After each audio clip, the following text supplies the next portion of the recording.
BJP के राज्यसभा सांसद रामचंद्र जागड़ा ने पहलगाम आतंकी हमले को लेकर ऐसा बयान दिया है जिसे लेकर अब विवाद पैदा हो गया है। अब बीजेपी सांसद के इस बयान पर समाजवादी पार्टी के राष्ट्रीय अध्यक्ष और पूर्व मुख्यमंत्री अखिलेश यादव ने निशाना साधा है। अखिलेश यादव ने एक्स पर पोस्ट कर लिखा, पहलगाम की पीड़ित महिलाओं के बारे में कहे गए बीजेपी सांसद के इस कुत्सित बयान के लिए निंदनीय शब्द लिखने से निंदनीय शब्द तक को आपत्ति होगी। नारी वंदना की जगह नारी का अपमान, निंदा और हर संभव शोषण और उत्पीड़न करना ही बीजेपी का असली चेहरा है। उत्तर प्रदेश कांग्रेस कमेटी के अध्यक्ष और पूर्व मंत्री अजय राय ने पूर्व सैनिकों के कल्याण और पुनर्वास से जुड़े विभाग में भारी लापरवाही और पदों की रिक्तता को लेकर राज्य सरकार पर गंभीर सवाल उठाए हैं।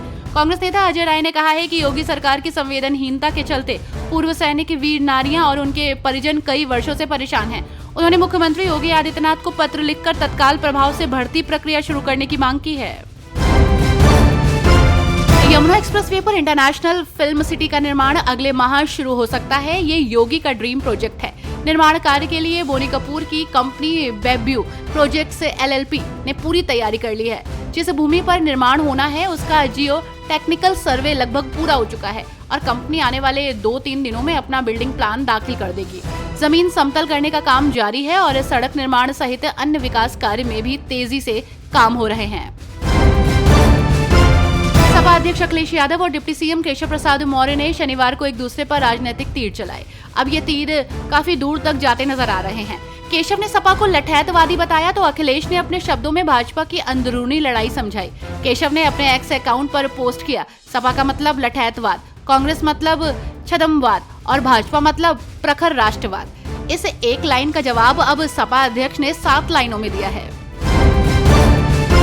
उत्तर प्रदेश में योगी सरकार ने अब मदरसों में दीनी तालीम के साथ आधुनिक शिक्षा भी अनिवार्य कर दी है। सरकार की तरफ से कहा गया है कि सभी मदरसों में गणित, विज्ञान और कंप्यूटर जैसे विषय पढ़ाए जाने जरूरी हैं। योगी सरकार एक हाथ में कुरान, दूसरे में कंप्यूटर का उद्देश्य साकार करने जा रही है।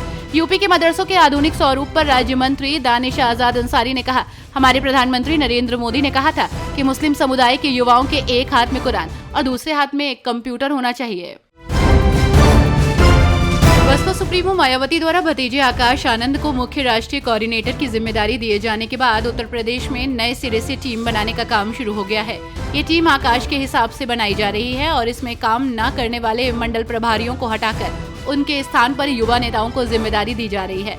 प्रदेश में पार्टी को नए सिरे से मजबूत बनाने के लिए अगले 6 महीने सदस्यता का विशेष अभियान चलाने का प्लान है।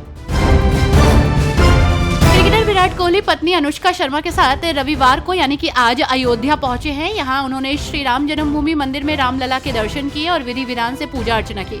दर्शन के बाद दोनों ने हनुमानगढ़ी मंदिर जाकर भी पूजा की और महंत संजय दास से आशीर्वाद लिया। इस दौरान दोनों की सुरक्षा व्यवस्था के लिए अयोध्या पुलिस को खासा मशक्कत करनी पड़ी। विराट और अनुष्का की एक झलक पाने के लिए लोगों में खासा दीवानगी देखने को मिली।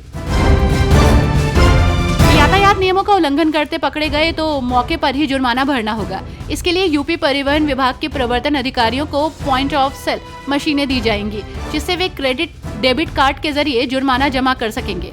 टैक्स सहित अन्य मदों की फीस जमा करने के लिए भी वाहन स्वामियों को कैश लेकर कार्यालय नहीं जाना होगा।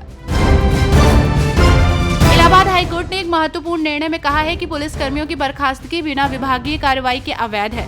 कोर्ट ने दरोगा प्रदीप कुमार गौतम के मामले में यह आदेश जारी किया है, जिन्हें सोशल मीडिया पर वायरल वीडियो के आधार पर बर्खास्त कर दिया गया था। वीडियो में दरोगा को कथित रूप से रिश्वत लेते हुए दिखाया गया था। अब हाईकोर्ट ने कहा है कि बिना विभागीय कार्रवाई के बर्खास्त करना नियम और कानून के विरुद्ध है।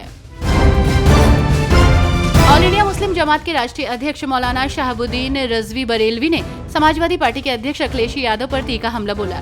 उन्होंने हरियाणा के अशोका विश्वविद्यालय के प्रोफेसर अली खान महमूदाबाद की गिरफ्तारी पर अखिलेश यादव की चुप्पी पर सवाल खड़े किए। मौलाना रजवी ने कहा कि मुसलमानों ने लोकसभा और विधानसभा चुनावों में समाजवादी पार्टी को भरपूर समर्थन और वोट दिया, लेकिन पार्टी नेतृत्व मुस्लिम समुदाय के मसलों से कोई दिलचस्पी नहीं दिखा रहा है।